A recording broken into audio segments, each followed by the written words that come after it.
Sa araw-araw natin sa pagluluto, wala na ba kayong maisip na ulam? Lalo na't malayo pang sweldo. Ako, meron na. Kung meron kayong kunting karne ng baboy at manok, pwede nyong pagsamahin para dumami. At lulutuin natin ng simpleng pork and chicken adobo. Gusto nyo? Ako gusto ko. Tara, luto tayo. Bagong lahat, welcome sa aking munting channel.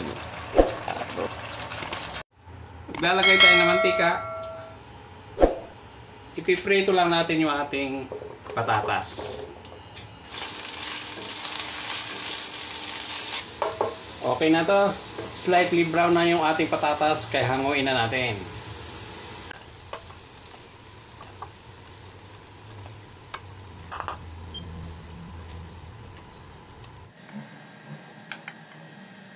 Tabi muna natin to. Ito rin sa kawaling pinaglutuan natin ng patatas. Lagay na natin yung ating bawang.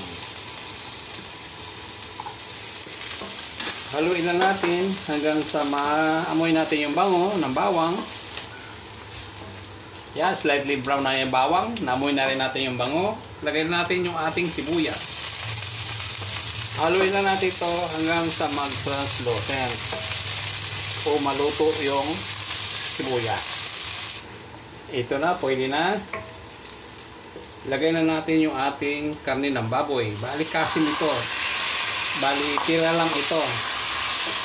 Tira-tira sa rep. Konti lang to eh. Ang ginawa ko, bumili ako kanina ng 3 pirasong pakpak na manok at 3 pirasong pitso. Ihalo na natin. Pinag-combine ko na lang para dumami siya.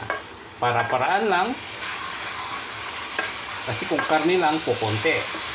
Kung manok lang din, kukunti. Pinagsama ko na. Para lahat, makakain uli. Nalagyan na natin ito ng 1/3 teaspoon asin, 1/3 teaspoon na black pepper. Ayan, makikita naman. Hindi ko kasi nabuksan yung camera. Saka natin haluin.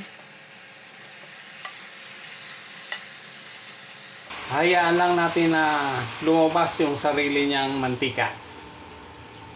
Ito na, lumabas na yung sarili niyang mantika. Ayan. Lagay na natin yung ating 3 tablespoon na toyo.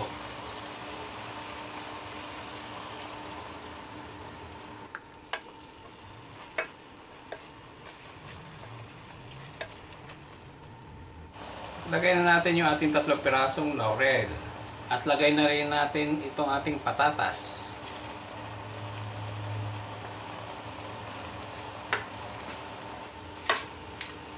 Bahagya lang natin haluin para mag-mix combine. Para mas lalong sumarap, lagyan pa natin itong pork cube. Hatiin lang natin sa 4. Ihabon natin to Sprite, nakalimutan ko kanina. 1/2 cup.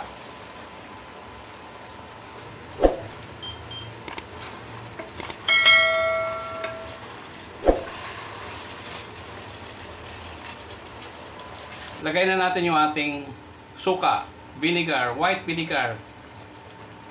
3 tablespoon. Hayaan muna natin siyang kumulo. After 1 minute, saka natin haluin.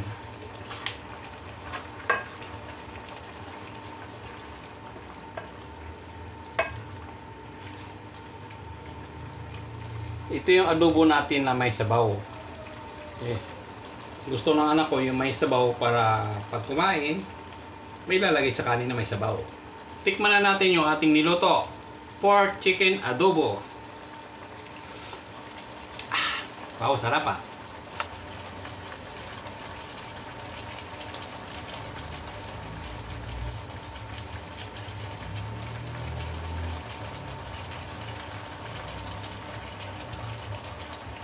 Yung ating panghuli, nilagang itlog. 5 piraso to.